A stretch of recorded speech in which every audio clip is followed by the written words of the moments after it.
Welcome everyone, and thank you so much for coming. My name is Carissa Klein, and I am the Deputy Director of the Center for Biodiversity and Conservation Science. Before we proceed, I would like to acknowledge the Yagara and Turrbal people as traditional owners and their stewardship of the lands of which we meet today. I'd also like to personally extend this acknowledgement to the traditional owners of the land and sea which the Center works across Australia and overseas. On behalf of the Center, I pay our respects to their ancestors and their descendants who continue cultural and spiritual connections to country. We recognize their valuable contributions to Australia and global society, especially their substantial contribution to the conservation of biological diversity. I'm very proud to be a part of the Center for Biodiversity and Conservation Science. It's been around for about 13 years, and during this very short time, I've had the pleasure of watching it grow to become the world-leading center for the conservation of biodiversity science. And this is an outstanding accomplishment. We're #1 in the world. Our research is done in partnership with governments, non-government organizations, industry, scientists from all around the world, and we tackle some of the most pressing and global challenges for conservation. Tonight, we are very excited to present a panel, The Price of Neglect, Why It's Time to Invest in Australia's Biodiversity. And you're going to hear from some of our finest scientists, both current scientists and past scientists of CBCS. And you're going to learn a little bit more about why we're not just throwing our hands up. We hope you find it enlightening and that it inspires a bit of further dialogue. I'd like to just note that this panel is going to be recorded, so if you can please pop your phones on silent, and if you have to get up during the panel discussion, if you can just be mindful of noise.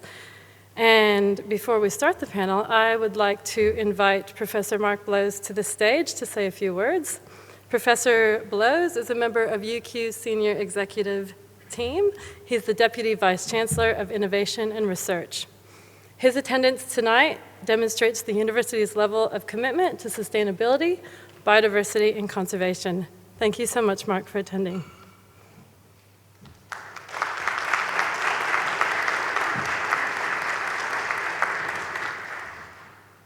Hello, everyone, and welcome to this very special event for UQ's CBCS, the Centre for Biodiversity and Conservation Science at wonderful Customs House. Thank you, Carissa. I'd also like to acknowledge the traditional owners and their custodianship of the lands on which we meet this evening and pay my respect to their ancestors and their descendants. Tonight's event is a great opportunity to showcase the brilliant talent that sits within the Centre for Biodiversity and Conservation Science at UQ, including our eminent former Chief Scientist, Hugh Possingham, who has been a driving force for biodiversity for many years, both in this state and around the nation. Tonight's event is also a platform for discussing how we can come together as a community to best address the biodiversity emergency impacting not just Australia, but the wider world. And as I'm sure this audience is aware, Australia is one of the most biologically diverse countries in the world. Our nation is home to well over 500,000 species, nearly 10% of all known species on the planet. Our stunning coral reefs, many of our forests, our koalas and sea turtles are at risk from our own human activity. But it's important not to lose hope. It's not too late to act, and that is part of what we are here to discuss today. Tonight we'll hear from a panel of world-leading experts from the Centre on why our business as usual approach to managing Australia's rich biodiversity is no longer acceptable, and how we might forge a new pathway forward together. You'll learn hard truths about where we are and where we're headed, and you'll gain an insight into the conservation action and investment necessary to create meaningful change. You'll also learn about UQ's commitment to addressing issues of sustainability, and how we, along with our community, partners, and many collaborators, are well positioned to solve some of the most pressing biodiversity and conservation problems. I'd now like to welcome tonight's moderator, Tegan Taylor. Tegan is a health and science reporter for the ABC. Many of you will know her as co-host of the ABC's award-winning podcast series, CoronaCast, and Radio National's Health Report. She is no stranger to biodiversity conservation, with recent podcasts featuring everything from coral reefs to pig-nosed turtles and even echidna poo. So panel, you're in good hands, and audience, I think you're up for a real treat. Tegan. Normally, we'd start with me introducing each of these eminent people here and going through all of their credentials, and they would blush and it would be weird. So tonight, they're going to introduce themselves and set the scene for what they think we should talk about tonight. We'll start with Eddie. Thanks. I'm Eddie Game, and I have the great privilege of being the head of the conservation and science programs for an organisation called the Nature Conservancy, and particularly those that we run across Australia and the Asia Pacific. We call the Nature Conservancy TNC, so if you hear me referring to TNC or any other panellists, that's what it means. I was told to introduce acronyms. It struck me on the way over here that the Nature Conservancy is a bit like the biodiversity repair market before there was a market, in the sense that we aim to drive private money to repair and protect biodiversity and nature, and often use that to try and catalyse public funding as well. And I think we've been pretty successful at it. In Australia alone, in the 21 years we've been here, we've supported conservation on over 160 million hectares of land. We have enabled traditional owners to live back on country and earn a living. We have supported new national parks in nearly every state, and we've started to rebuild Australia's lost oyster reefs from Perth right round to Noosa. And as an organisation, we try and tackle the big two crises facing our planet, the climate crisis and the biodiversity crisis. But I guess the piece of the script that I feel like I don't usually share, but we'll share tonight in the spirit of it, is that what keeps me up is that I really do think we're going to solve the climate crisis, and we're going to solve it in the not too distant future to a point where we're going to live as humans pretty well on this planet. But I really worry we're going to share the planet with a lot fewer species when we do that, and we don't have to. And especially in a country like Australia, a country that has had such a kind of disastrous record of biodiversity, more mammal species extinctions than the rest of the world combined in recent history. And I think we're going to look back and worry that there are species, remarkable species that we're just seeing in books, and we're going to have to bear the responsibility of future generations saying, hey, why did that happen on your watch in such a wealthy country as Australia? And the kicker is, we don't even have to make big sacrifices to address that. There is plenty of space for nature and people to thrive in Australia. It does require investment, and it does require good science and good planning. And that's what we're counting on UQ for, and the Centre for Biodiversity and Conservation Science. And that's why I'm particularly excited about tonight, and thank you for having me.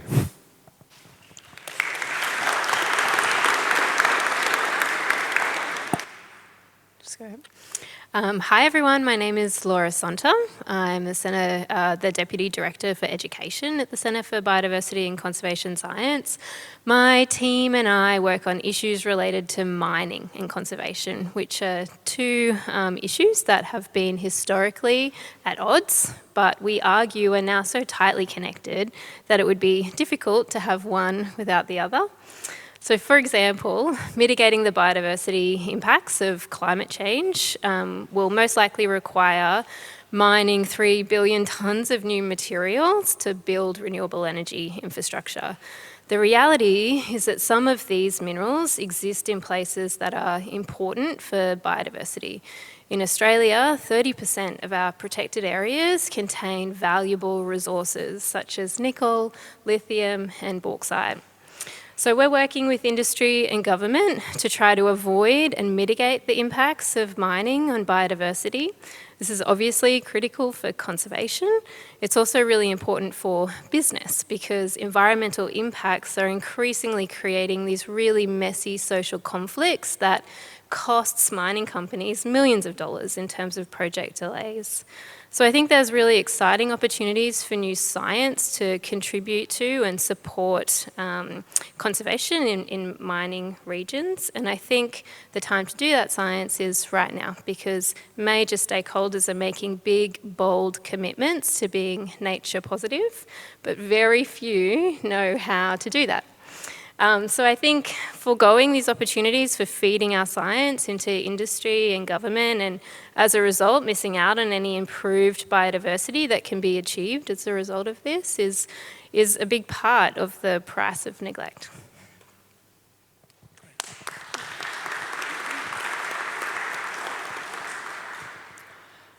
My name's Hugh Possingham.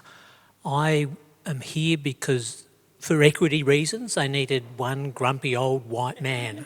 And so that's what I represent. And let me begin with my grumpy old white man story. I wrote my first letter about extinction and land clearing 45 years ago. So how, you wrote when you were 2 years old?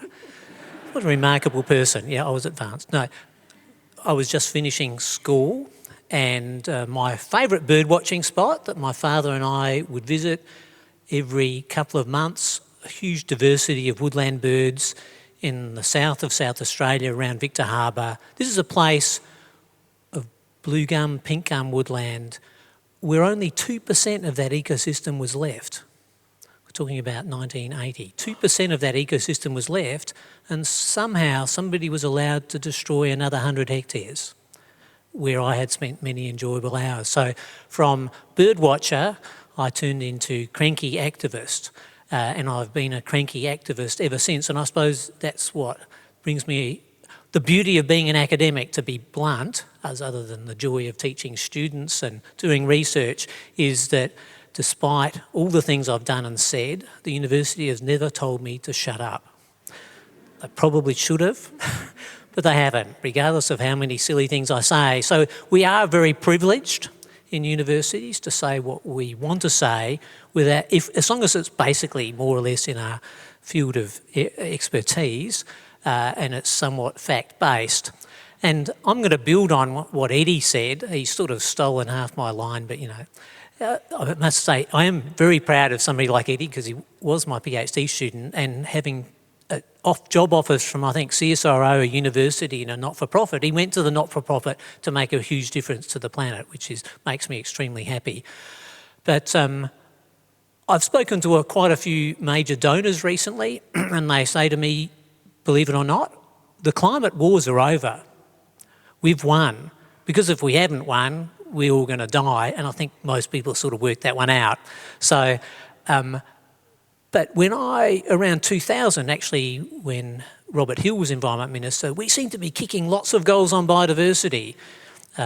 Telstra was sold to protect biodiversity, Environmental Protection and Biodiversity Conservation Act, huge investments in Australian Wildlife Conservancy, Bush Heritage Australia, private investments in conservation. I thought biodiversity's had its time, everybody was galvanised. I have to say I got a bit annoyed when climate change swooped in, and then that was the one and only environmental issue that we could discuss for the last 20 years.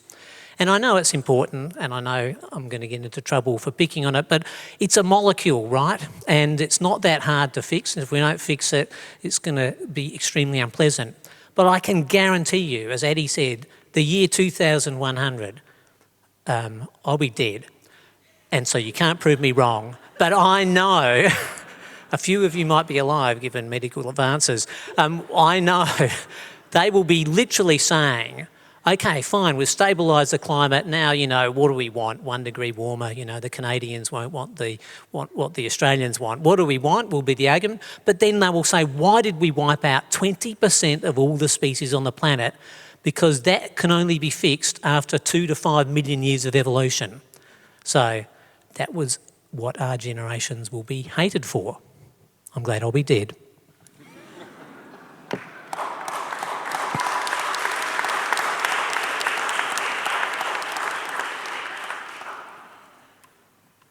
And always a difficult act to follow, Hugh Possingham.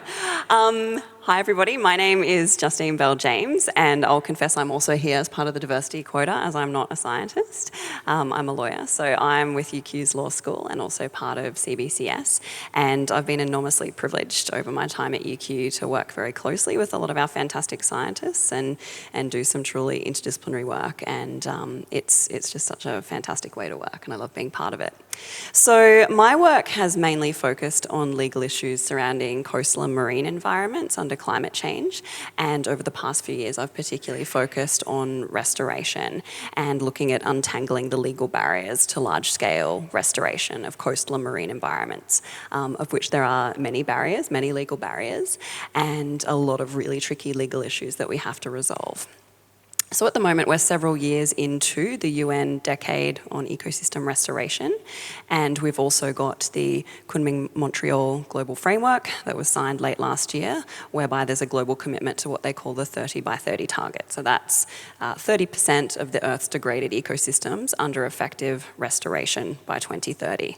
And my statement I'm going to make, with absolutely no quantitative backing, because I'm a lawyer and I don't have to have stats behind me, is that we are not going to meet those targets with our legal frameworks as they are now. They are wholly inadequate and not fit for purpose for that goal. So thank you.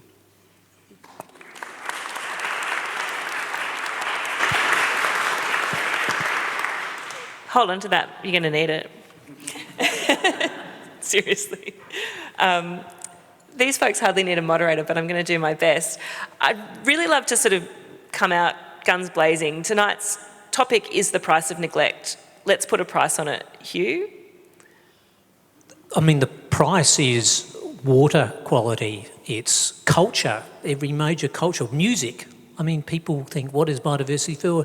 Tell me, can you listen to a piece of music and not think that was not inspired by birdsong, art, all our food? It's the entire functioning of the planet. And for many people, increasingly, particularly since COVID, it's many people's mental health. That is the price of nature. So, and one thing I think we'll talk a lot about tonight is extinctions. But some senses, a lot of people I've been talking to a lot recently, farmers, landowners, they talk about the loss of abundance. So it's not just that we're losing a vertebrate in this continent. We're losing a vertebrate, a lizard, a mammal, a bird every 2 or 3 years. But it seems to me that everything is less common. Everything is less abundant. Where are all the insects? Why can I go camping now and turn on a light and not get bothered by moths and Christmas beetles banging into my face? So the loss of abundance is alarming. Now I'm going to get this piece of data wrong, but somebody has calculated that the total mass of mammals, wild mammals in the world, is 3%, and 97% is humans and domestic stock. So when you think, why have we lost the abundance of birds and mammals and insects, is because the entire planet has been engineered into a system to feed us steak. And a few other things. Yeah, get in there. The complement to that statistic is that we've lost 85% of the biomass of non-human animals on this planet over the last 50,000 years. So it's a pretty small amount left. Yeah, Eddie, I was going to come to you and sort of say, can we kind of quantify what we've lost in the last, I'll let you pick the time period, probably less than 50,000 years, if that's okay. And then the trajectory that we're on if we don't change course. Yeah, good. So in Australia, I mean, we have had a history of loss right around the world, a history of loss from 50,000 years ago, but we've seen a startling loss over the last 200 years. Since colonisation in Australia, we have lost more animals than any other.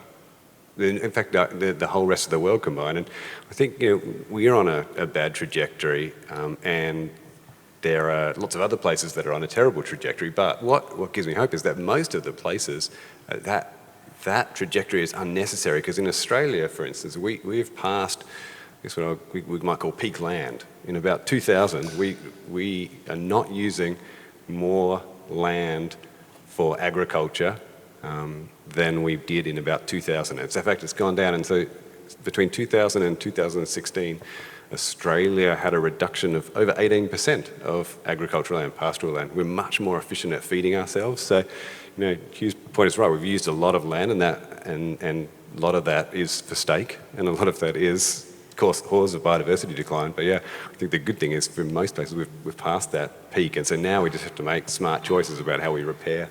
So. We're obviously going to spend a lot of time tonight talking about biodiversity loss, but I was also really curious, Laura, because you were talking about it's costing the mining industry to get this wrong. So commercially there are costs associated with, there's a cultural cost to not preserving the environment. Can you talk me through that? Yeah, so there are business risks associated with that because people value the environment. We call these values ecosystem services. So there are so many things that nature does for us for free. It purifies the air, we have clean drinking water, it gives us an opportunity to go camping in nature. These things are all good for our health. The problem is that the extent of biodiversity loss globally, we know there's more than 1 million species of plant and animal that are now threatened with extinction. We're losing so many species and so many things that fundamentally underpin those ecosystem services that our quality of life is being threatened. And the thing that worries me the most as a parent is that what we're seeing is that our kids' quality of life is likely to not be anywhere near the standard that we've enjoyed throughout our life. So that's really scary. Hugh? Looked like you had a thought bubbling. I'm having lots of thoughts all the time. But yeah, I mean, I think the agriculture industry and the mining industry, what Eddie and Laura have said, are going to be critical because they drive the economy and they drive the debate on so many things in terms of land use. I think they potentially are our biggest allies. So to be honest, we've played, my first letter was to the government, and I have been talking to the government for decades about spending more money to save the environment. But I think, to be honest, that has not worked, and there has been bipartisan neglect of the environment for 40 years. Doesn't really matter which way you cut it. So we have to talk to the mining industry and the agriculture industry because pleading to government it hasn't been working. So, what the other two have said means that we have to reframe the entire debate and get them on our side and working for us. Justine, can you talk us through, you said that the legal framework is not fit for purpose. It's obviously part of how we move forward with this. Can you talk us through what the current status quo is and why that's not going to measure up? So we're at this awkward point, I think, with environmental law at the moment, where over the past, say, 50 years, that's about how old environmental law is, it's been really forward-looking. So it's been focused on protection. So how do we protect the environment from harm? And that can be done in one of two ways. It can be through designating areas as protected areas that are free from development, or it can be looking at areas where you can have development and how that development can be done in a more sustainable way. So we're at a point where we're still trying to fix that protection function. So this is a huge year for environmental law. Our main piece of environmental legislation in Australia, the Environment Protection and Biodiversity Conservation Act, has been subject to a major review, and it will either be replaced or significantly amended this year, because in the Act's 22-year history, I can count on my hands the number of projects that have been refused, and over 99% of projects that engage with that Act are approved. So we've got a really complex issue to resolve with the protection space. But we're now also at this point where we're having to look backwards as well, and we're having to look at restoring past harms that have occurred. And the legal system is even less equipped to deal with that. So if you want to do one of these restoration projects, like Eddie was talking about, restoring oyster reefs, there's so much fantastic momentum for restoring oyster reefs at the moment. To do one of these projects, you've got to engage with the development assessment process, you've got to speak to regulators who don't understand your project, you have to go through this process that's entirely not fit for purpose, and then likely be slapped with so many liability and maintenance obligations that you can't financially do the project anyway. So we've got some enormous problems in environmental law, and that really tricky problem of looking forwards and backwards at the same time. We will get to solutions, I promise, but I would like to sort of talk about the drivers of biodiversity loss. We sort of talked around them a little bit.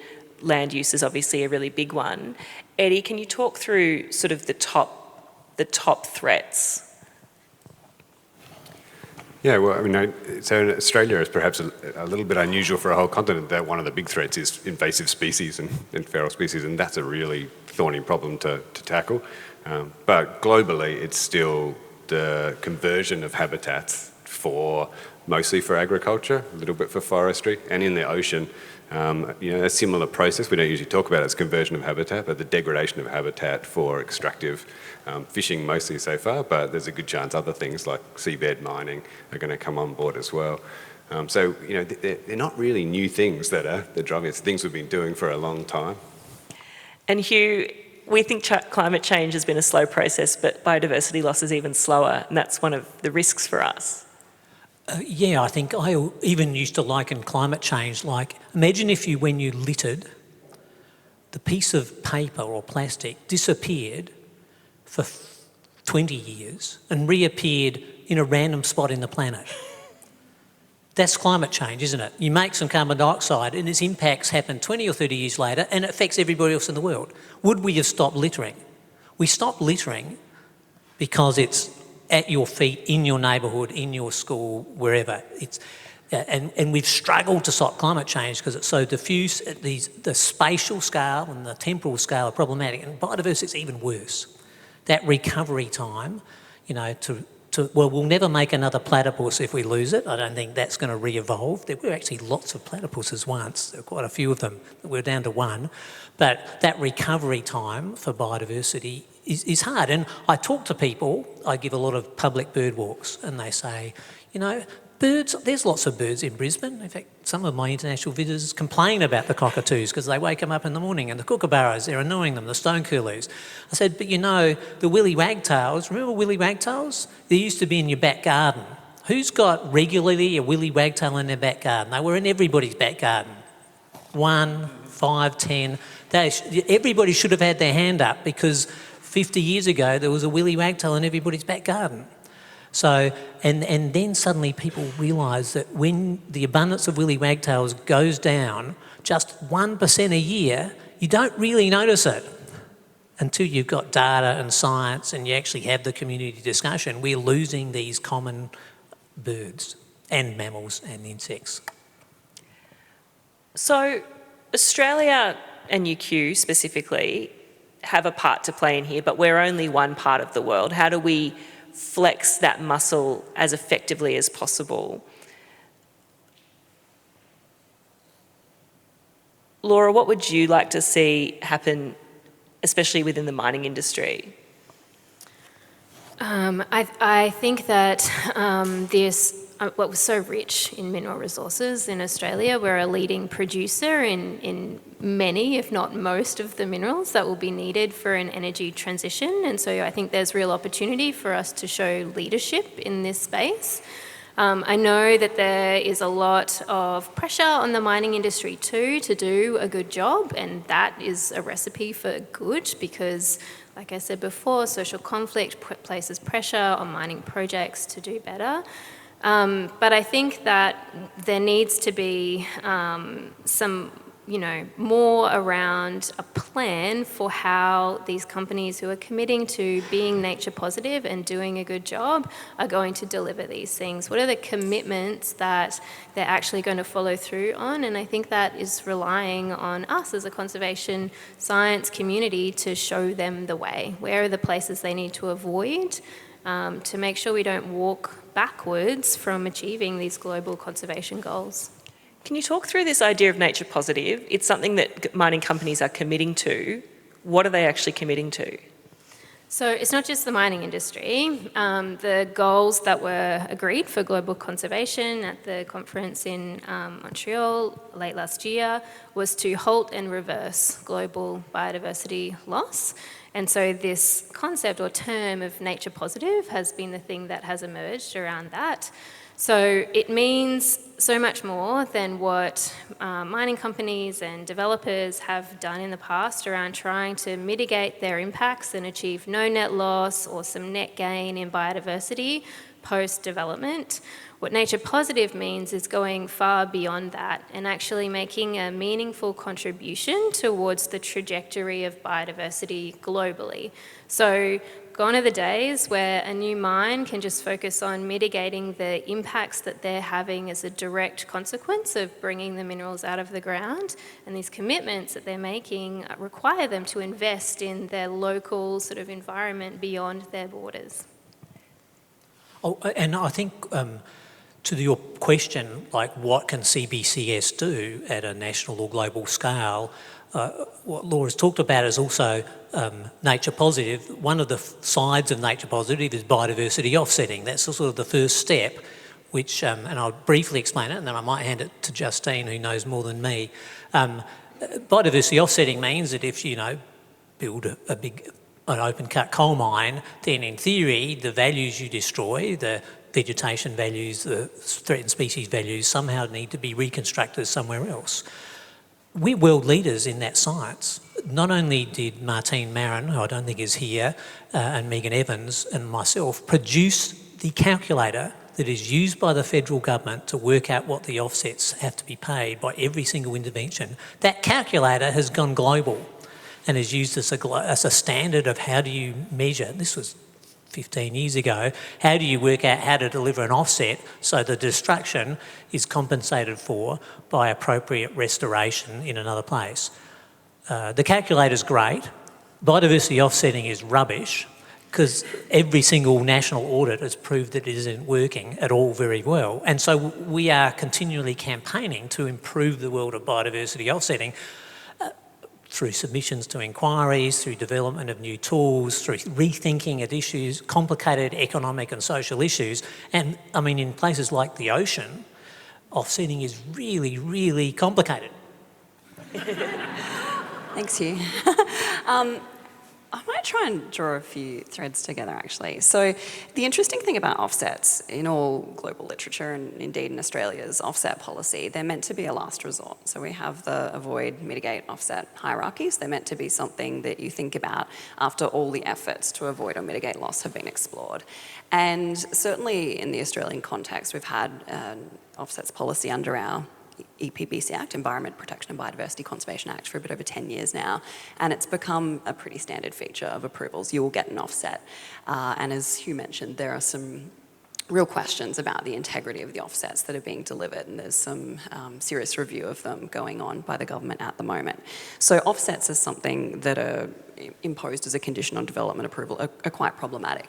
And then if you scale that out to what Laura's talking about with this idea of us being nature positive, with this big drive I was talking about for restoration, suddenly you're looking at having to have a much larger scale of restoration, and we're building that from a base where we're already not really getting the best outcomes. And then the other thread that I thought I could maybe just pick up on that is that it is difficult to offset. It is difficult to, think about replacing biodiversity values in one place with them in another place, despite the wonderful work that Hugh and his crew have done.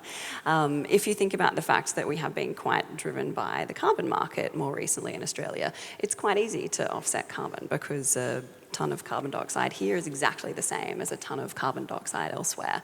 And one of my real fears, and I think this brings us back to where we started, is that if we continue down this road of carbon offsetting first with biodiversity offsetting or nature positive as an add-on to that, we're going to get results that are really driven by trying to address the climate problem with biodiversity seen as something that is an add-on. Could you end up with a situation where the carbon offset is worse than the biodiversity, like that you're losing biodiversity at a greater scale than the carbon you're offsetting? Yeah, definitely. I think if you're looking at something purely from a carbon perspective or predominantly from a carbon perspective, you're going to look at where you can get the most carbon credits, right? And that might not necessarily be a site that most urgently needs restoration from a biodiversity perspective, whereas there might be a much smaller site that obviously doesn't have the same benefits of scale that you really need to make carbon offsetting viable, but it's such an important site for biodiversity. So, I mean, certainly you could get those perverse outcomes, but also just suboptimal outcomes as well. Eddie? Yeah, and perhaps even a more egregious example is people usually think of forests as being this really imperiled environment, but actually around the planet it's grasslands, especially temperate grasslands, that are by far the most imperiled terrestrial environment, mainly because they're usually flat and they're good for growing things and they're where a lot of people live. And we're seeing plenty of cases, fortunately not too many in Australia yet, but it could easily happen where people are planting trees on those last remaining grasslands because they're getting paid to do so for carbon benefits. How do you sort of reconcile being in a not-for-profit in this space? Not reconcile, that's the wrong word, but it really feels like not-for-profits should be a last resort and that you shouldn't need them. If we're doing things right, we shouldn't need not-for-profits in this space.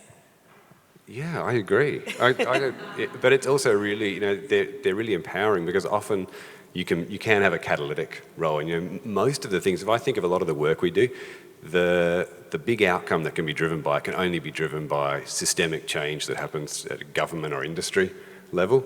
No question. There's no not-for-profits that are going to solve this crisis on its own, but they can often try things. They've got a bit more flexibility, can be a little bit more nimble than certainly governments can be. And so hopefully, what we aim to do is provide some examples of what it really could, what good could look like.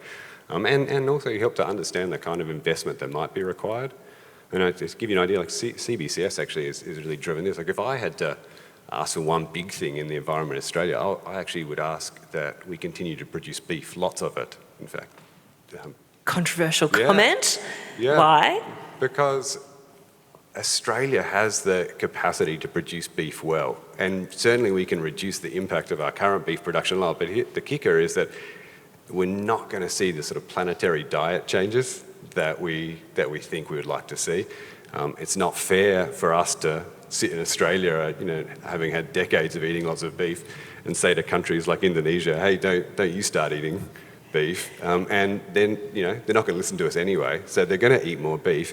And the reality is, if it doesn't get produced in Australia, and there's some really good CBCS research showing this, it doesn't get produced in Australia, it's going to get produced in Indonesia.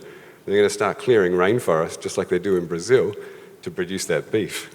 You could make the same argument for lots of different industries, though, including mining. Should Australia be just leaders in this space and just keep doing it? Yeah, I think so. And that's what I kind of meant in my opening remark, that solving the biodiversity crisis doesn't mean shutting down whole industries. It certainly doesn't mean, having cold showers and sitting in the dark. It doesn't have to. It just means doing some things really well, using the science that's already being generated, and hopefully doing things at a kind of larger scale. There's so many things at the moment, especially in the farming sector, that get done on a kind of farm-by-farm scale, and yet the solutions rely on sector-wide changes, and it's really the government that has to lead those. How do you affect that kind of change? How do you get from a farm up to a sector? Anyone can jump in on this one. Laura? I think there are so many great examples from the mining industry to do this, because it's more of a global scale coordinated effort than a farm by farm, often management style.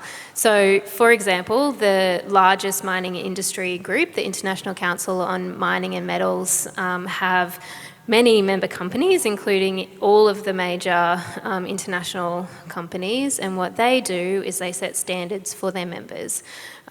Sometimes those standards are better for the environment than some of the national policies that are in the countries in which these companies are operating. And so in those instances, when the companies are compliant with these member requirements, they can make a big difference. The problem is often the bar is lower than it should be or could be. So for example, the ICMM's standard on biodiversity conservation requires mining companies to not operate in World Heritage areas and to respect legally designated protected areas, which is compliant with Australia's legal system. At the moment, you can't mine in World Heritage and you have to respect protected areas, whatever the requirements are. But the good news is that ICMM are revising their standards at the moment and developing a new strategy on nature to be sort of aligned with the global conservation goals at the moment. So I think there's real power for big global scale change in the mining sector in that way. It's a lever. How does the law intersect with this? I think certainly the challenge in Australia for trying to do anything at scale is that we have such fixed jurisdictional boundaries, and it's really challenging to work across different jurisdictional boundaries because nature certainly doesn't respect the lines that we've drawn on maps, particularly if you drill all the way down to the local government scale. I was talking to a restoration practitioner recently who was trying to do a project in a big bay in Australia that involved 4 different local governments, and they all had very different ideas about how the project should be done. They all had different permitting processes that you had to go through to do it. So I think that's one of the big problems we have with doing anything at scale from a legal perspective is jurisdictional boundaries and the intersection of different laws. So Hugh, let's talk about the role of UQ and this centre in being part of the solution here. What is the point of difference that a relatively small organisation can make at a national or global scale? Yeah. And I don't know why this has happened, but over the last 20 years, we have gathered together a lot of academics who are genuinely interested in solving real problems, both for landowners and government and the NGO sector. I'll be blunt, I mean, when I first arrived at UQ in 2000, there was a general feeling that anybody who did applied science was a bit of a dummy, and that was me. And actually I was also in the maths department, and I was a very applied mathematician, and so that's, what's an applied mathematician? That's somebody who can't do pure mathematics. Actually, if you're a statistician, you're even lower on the pecking order, because statisticians are way too useful to actually be highly intellectual. But there has been this problem, and this has been across all Australian universities, across all sectors. I don't know if it happens in the law and other areas. And it was interesting, and also around about 2005, the Dean of Science, who generally felt that ecology and conservation was sort of people running naked through the forest, tying themselves to trees, he said, if you're going to get anywhere, you're going to have to publish some papers in some good journals. And we did. We published something more the science and nature papers in top journals than almost any other research group in the continent, literally, for 15 to 20 years. And we got a lot of money.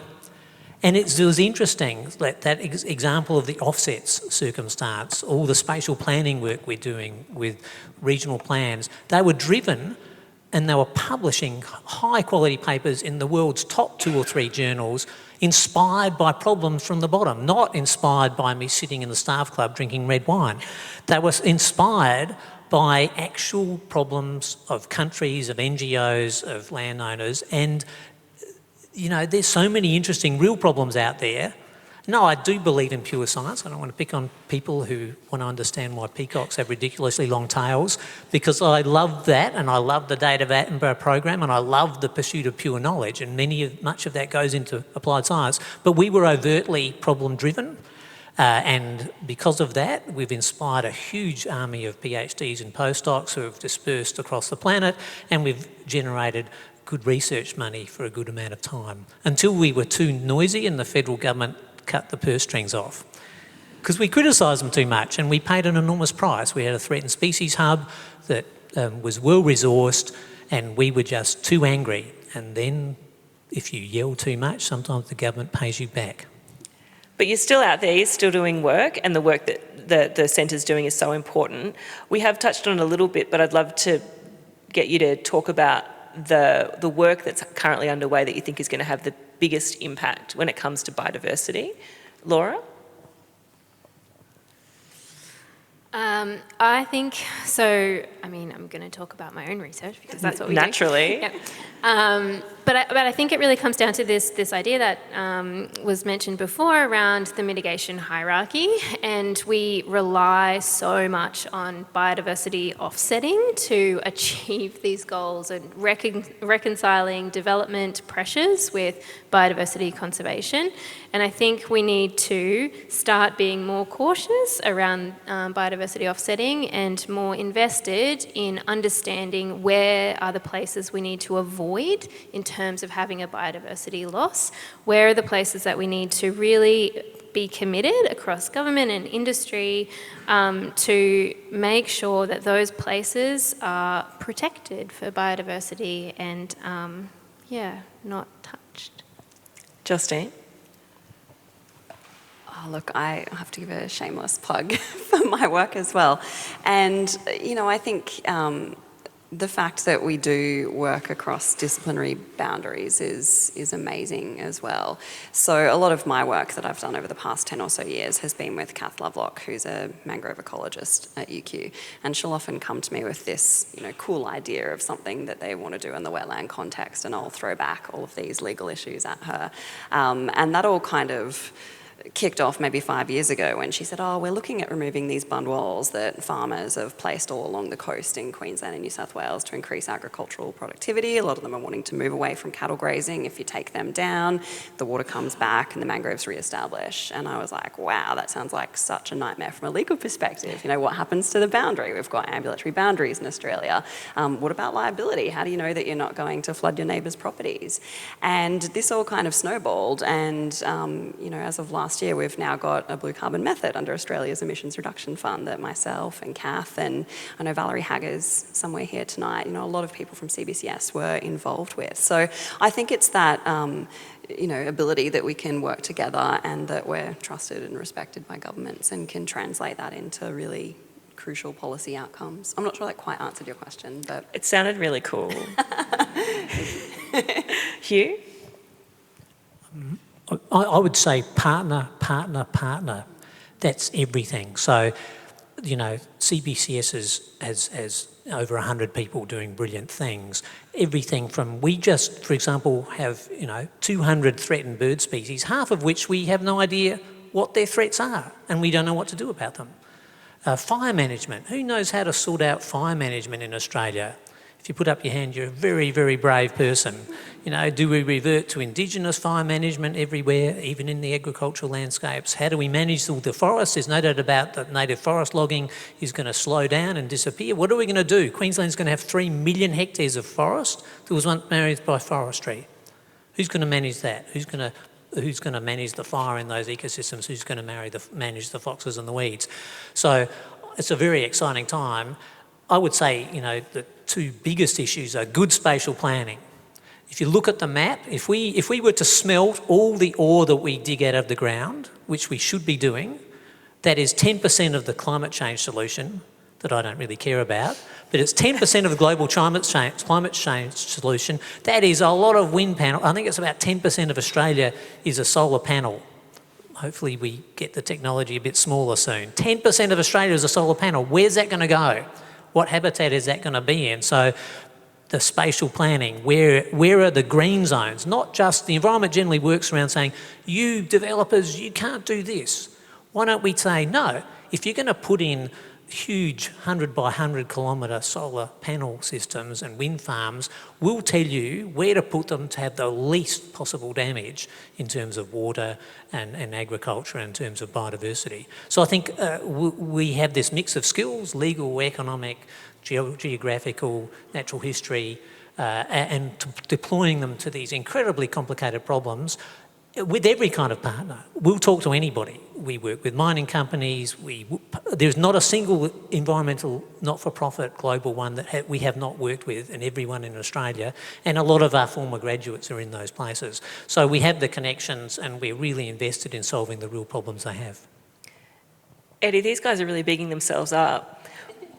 What do organisations... You're asking me to pick between them now? Well, no. I'm asking what you actually need from a place like CBCS. Oh, great question. CBCS has had an uncanny knack of kind of predicting what is needed in the environmental space, and I don't say that lightly. I can easily think of half a dozen times when we as an organisation thought, okay, this is a big issue we've got to try and tackle on, and the first research we're going to, turns out it's coming out of University of Queensland, and that's happened in marine front, desert front, Northern Australia front, and a lot of it does come from the fact that whatever research is being done ends up getting put into these kind of the spatial planning, an understanding of how that plays out on a landscape or in a seascape, and that's where it has to be. No piece of research can sit kind of on its own without understanding that there's a complex system of laws, regulations, people's livelihoods, necessary production out there, and I think UQ's been remarkable at showing that there's paths forward through all of that can be really great for nature. Oh, big green tick. That's a nice piece of feedback. I am going to open the floor to audience questions in just a tick, but first we have to solve the issue. And so I want to know what it's going to take if you had a blank slate, blank check, whatever. Biodiversity loss, what would it take to turn it around? Hugh, what's it going to cost? We've done those calculations. I know. All the threatened species can be saved with $2 billion a year, and we can restore every ecosystem to 30% for less than $2 billion a year. And that's sort of some of the problems. Add in a few other things like marine ecosystems, some of this renewable energy and where those things are placed. Maybe 10, and you might say $10 billion a year, that's a lot. I mean, we could buy 6 submarines with that. So, do you want to have the 6 submarines, or do you want to have the nature of an entire continent protected for the next 100, or for infinity, actually? So do you want 6 submarines? We had 2 submarines in the First World War.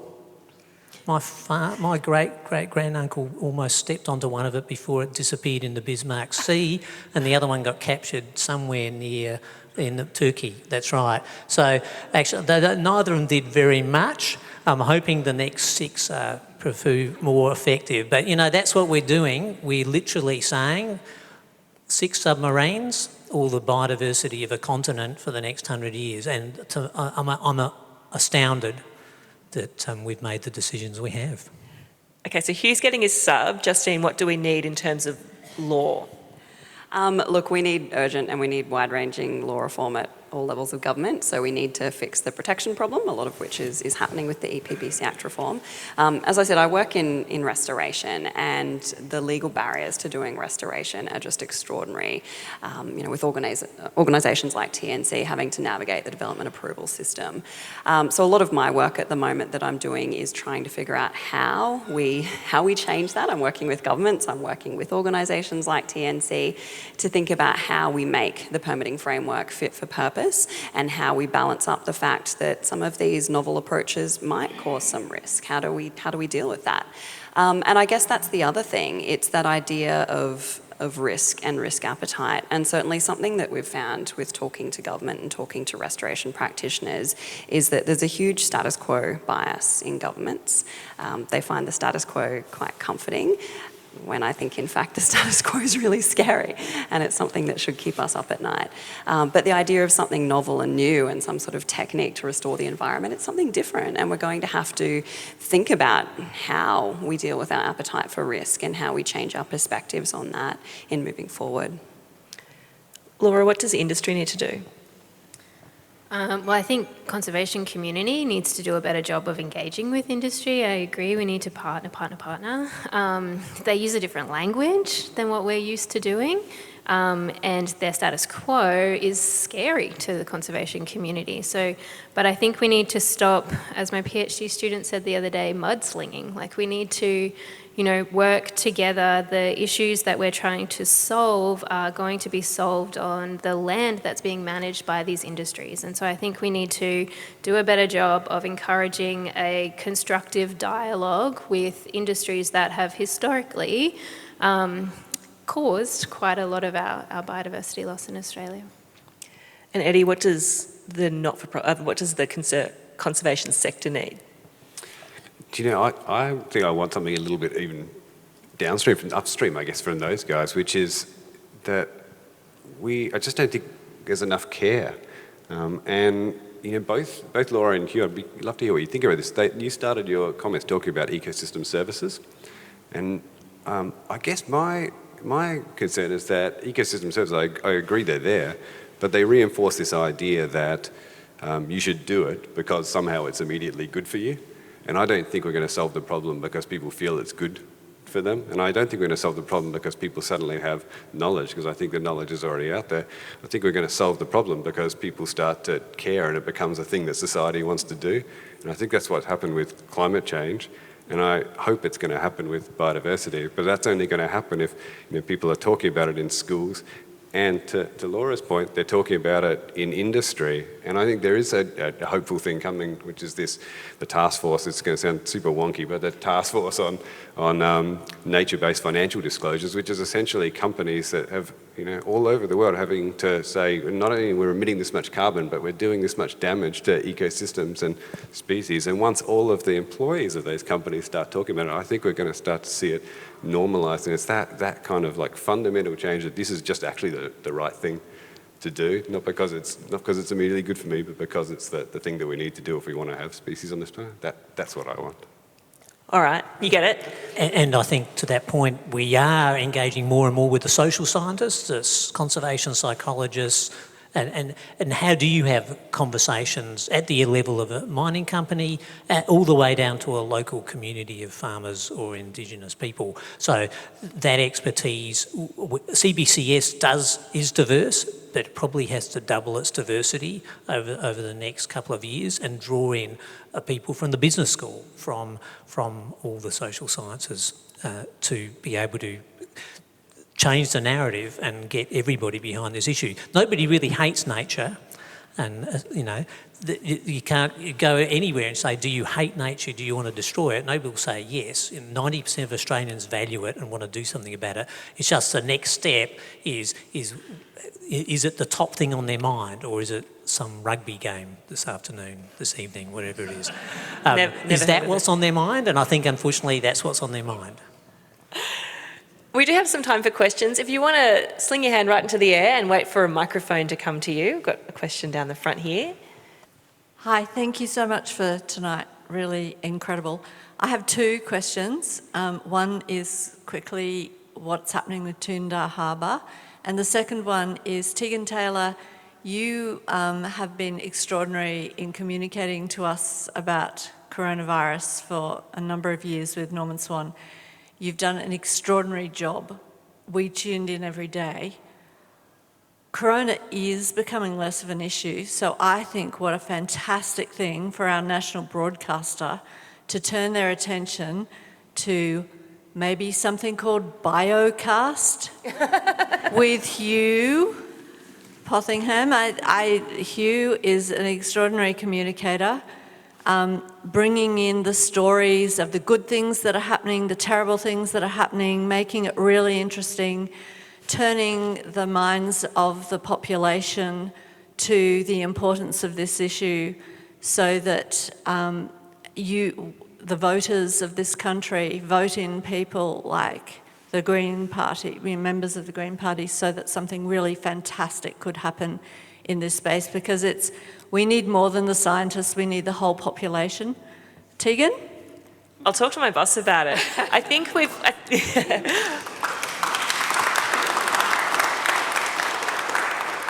even being part of this discussion has been a real eye-opener for me, because I think the media has finally gotten their heads around climate change and are happy to talk about it, and it's not divisive in the way that it was even just a couple of years ago. Biodiversity, is a whole other thing, but it should be an easier sell because people like animals. Who wants to answer the harbour question? Look, in terms of where it's specifically at, that's certainly not in my wheelhouse, but I guess what I think is really interesting is that it's near impossible to do ecological restoration in Moreton Bay. It's near impossible to get the permits to be able to work in the Moreton Bay Marine Park. So it's extraordinary to think of a development of that scale happening when we can't rebuild oyster reefs in that area. So that's all I'm going to say. It's a great question, though. Did you want to add to that? I mean, it's a very real example. So we oyster reefs, Australia used to have oyster reefs all the way around the coastline. They filtered the water in our temperate bays and estuaries. They provided so much of the productivity of those oceans, and they're gone. We've lost 98% of them. Most of you probably never even knew we had them, and they were gone before our collective memory. And you're exactly right. Justine is saying when we try and put them back, we get treated like development for a port or a jetty or something like that. You want to do it in a marine park? No way.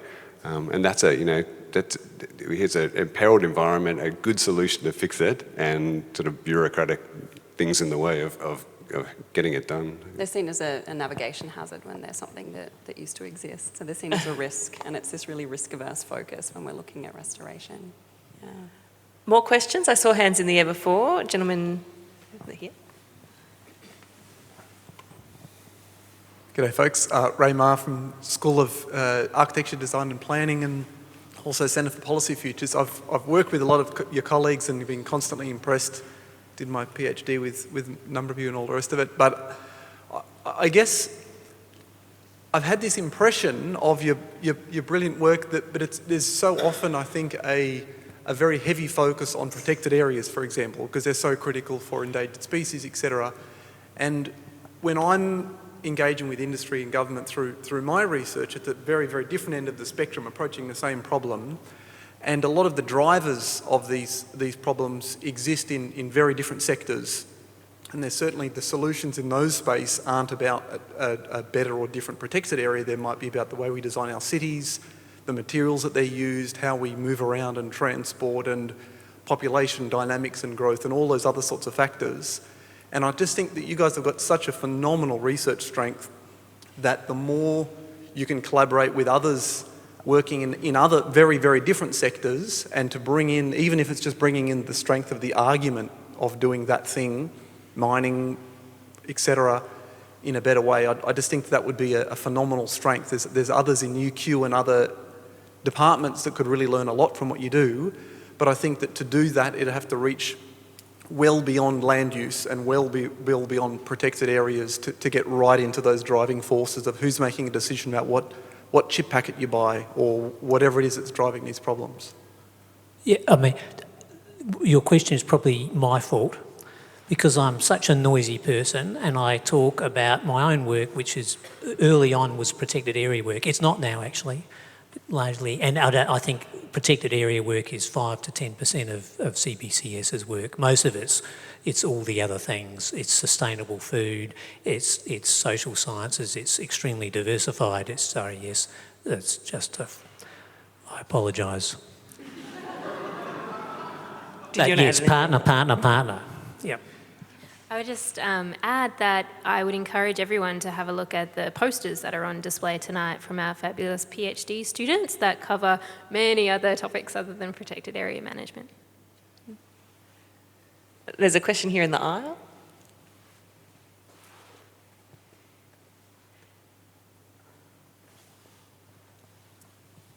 Yeah, thank you. Keith Twyford from Minderoo Foundation. I've got a question about 30 by 30, which is the 30% of the globe's land and sea being protected by 2030. And the question's in the context of having worked in this area for 35 odd years, and in fact Hugh and I did some work on Kangaroo Island 25 years ago. We were younger and Hugh was still fairly grumpy, but and so I've worked at the sort of the policy management in protected areas, and when the framework came out, there's going to be more protected areas, bigger, across 30% of the world, I was like, yay, like this is fantastic. But I'm increasingly concerned that there's a trend of putting more and bigger protected areas in places, particularly marine areas, that don't necessarily need it and can't necessarily be properly managed in the long term, so we end up with paper parks, which I think will be quite destructive and retrograde step. Like, do you share this concern, or am I just grumpy like you? No, 100%. So I've just finished with some colleagues at UQ an empirical study where we've been interviewing restoration practitioners, and it's uncovered this really sort of perverse situation where we've had such success in establishing these protected areas, but now the levels of legal regulation of these areas are so high that it's near impossible to do restoration or management of them. So we've got a lot of marine parks in particular, that's where I work, that are really heavily degraded and need significant restoration works but you simply can't get permits to be able to undertake those sort of interventions in marine parks. And then we have this really odd situation where you've got groups like TNC and all sorts of other NGOs working in the restoration space that have limited funds, they've got limited timeframes, and they have to make choices for restoration sites based on what they can do within those funds and timeframes. And what we're seeing across the board is significant compromise. We're seeing people say, well, look, that area is just too hard to work in, even though it's got the best values, potentially the best values if we restore it. So let's just work on this site where there's actually no native veg, so we don't need the permits, but we're not going to get the best outcomes. So yeah, that's exactly something I've been grappling with lately, that we need to reconcile what a good job we've done in establishing protected areas with this urgent need to be restoring them as well. I agree entirely, and there is that 30% can include these other things, which is other environmental area-based conservation measures. Effective. See, I can never. It's the worst acronym in the world. They're called OECMs. But basically that means they don't have to be national parks. And I think, particularly in Queensland, we have a very dichotomous landscape. We have this tiny park system, which is 8 or 9%, and that is really, really locked up. And then there's everything else. And so I think we see a future with, or Eddie pointed it out earlier, there could be OECMs, things that count towards 30 by 2030, that include sustainable grazing for biodiversity. So it isn't just making an enormous park system, because I can also say, from South Australian perspective, their protected area system is twice the size of Belgium, and they have 80 field ranges. So we can't afford to manage these protected areas. So I think we all need to liberalise our view about the new kinds of landscapes, which are multi-use landscapes. As long as biodiversity is being protected and increasing, then they should count towards our 30 by 2030 goals. Yeah, and I was just very quickly going to speak to the marine, especially those big marine parks you mentioned, because I think you're right. I think in the near future that'll be probably the biggest change in designation on the planet we've ever seen. We're going to see these huge marine parks designated, particularly in the high seas, and we maybe see more of them with this new UN application. And two immediate things come to mind. One is that there's going to be an idea that they help manage fisheries. I don't think they will, really. If your idea is to manage fisheries, you should manage fisheries directly, not through some sort of indirect mechanism. And the other thing that we were actually just talking about before this is that if that led to reduction in the harvest of tuna, for example, skipjack tuna, that would be a catastrophe for biodiversity, because we still need to get that protein. It's a huge protein source, and there's no terrestrial forms of protein that wouldn't come with an enormous penalty on biodiversity. So I think it's right to be wary of big marine park declarations in the open ocean. We've got time for one more question. Better take it from this side, because I've favoured this side. I'll let you choose. Tonight's obviously about the price of neglect, so I'm just curious from the panellists' perspectives, what the best mechanisms they feel existing or idealised, I guess, that we have for incentivising and or facilitating that requisite investment in biodiversity conservation on the scales that's been talked about tonight. Do you want to start us off, Laura? My opinion is that from an industry perspective, it needs to come down to risk, and we need to do a better job of explaining to industry what the risks of failing to conserve biodiversity are, and then to provide them with the tools that they can actually act on that. But yeah, I think it comes down a lot to this sort of the risks of causing environmental harm from a sort of social perspective, but also from I still believe an ecosystem services approach is a valuable way to do it. But yeah, I think it comes down to that. Any other carrots or sticks we should be considering, Hugh?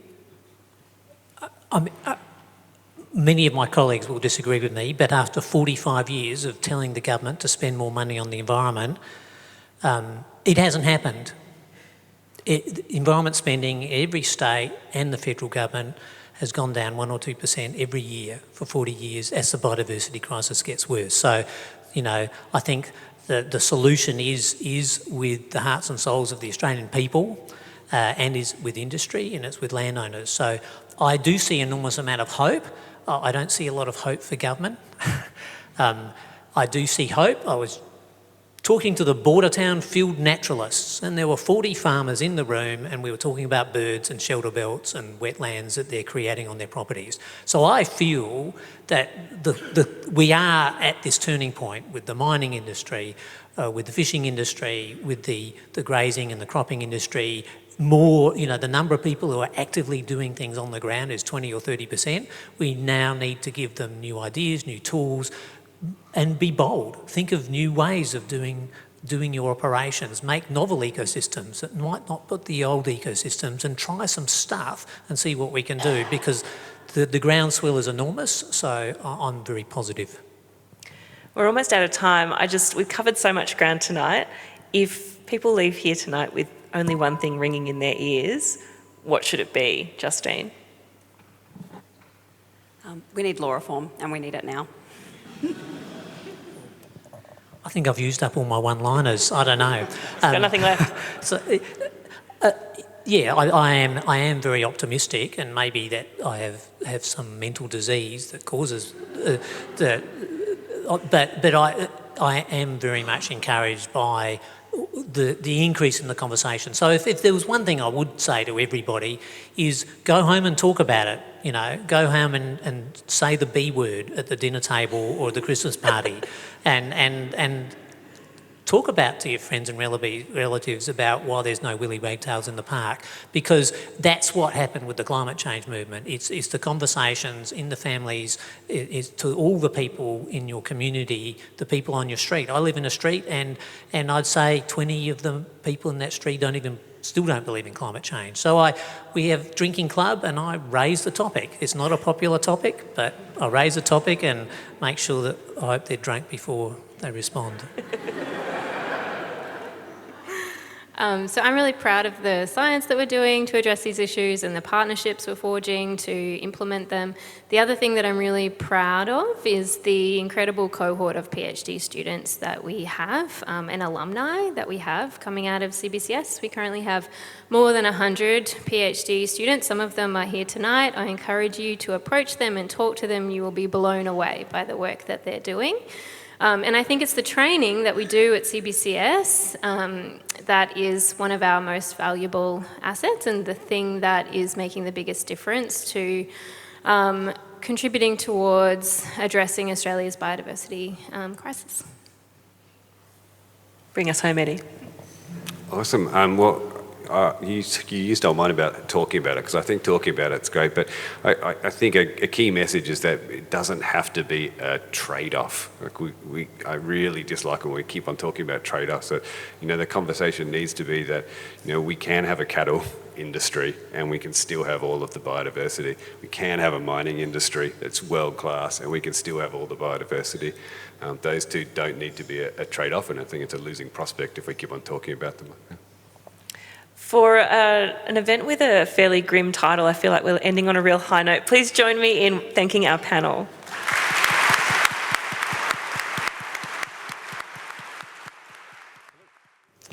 My name is Daniel Dunn, and I am very humbly, after that conversation, the director of the Center for Biodiversity and Conservation Science. One of the reasons I say that is because all of my work is largely about those big protected areas out there in the high seas. So going to have to talk to these people a little bit about those protected areas. But first of all, I just want to acknowledge that was an amazing discussion. I'm constantly, particularly because of my expertise, astonished at the breadth of work that's happening within CBCS. It's really crazy, and every time this event or just having coffee with people, I'm always learning something entirely new, and it's very grim, but at the same time, as you can tell, just talking with folks here within the center, there's always an upside to it. There's always an attempt at trying to find the solution to that problem. So will you please join me in, again, thanking our panel and Tegan for the excellent talk.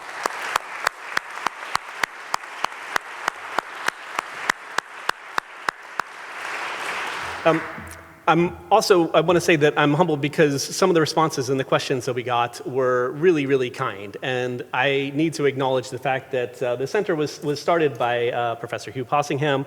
We also have Professor James Watson in the room, who led it for 5 years before I started a couple years back. And really, I am standing on the shoulders of some serious giants there. So thank you to all of you.